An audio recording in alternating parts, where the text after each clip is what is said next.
Jesus gave an exception to one man, one woman in Matthew 19.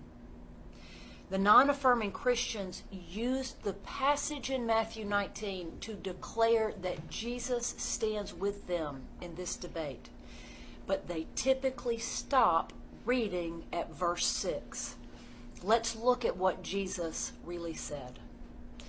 The Pharisees came to Jesus to test him. They asked if it would be okay to divorce a woman for any reason. Jesus typically responded to the self-righteous religious leaders with the law. He said, you know what's written? Male and female, he created them. They responded, yes, absolutely, we know the scriptures. But if you read beyond verse 6, you see that Jesus did something remarkable.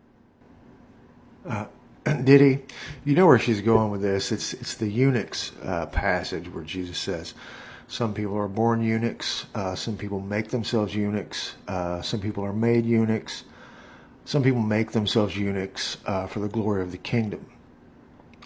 Now, a eunuch is a male who has been emasculated, that is, has been castrated, basically, so that he could serve in the king and the royal family's court without fear of him trying anything with the women. So he worked with women, and so he was removed of that appendage which would provoke him to act unseemly.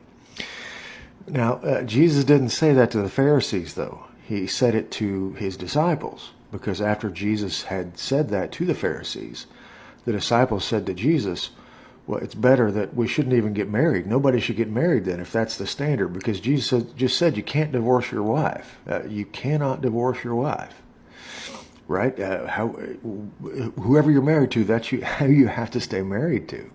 And so the disciples were like, well, it's best not to even get married.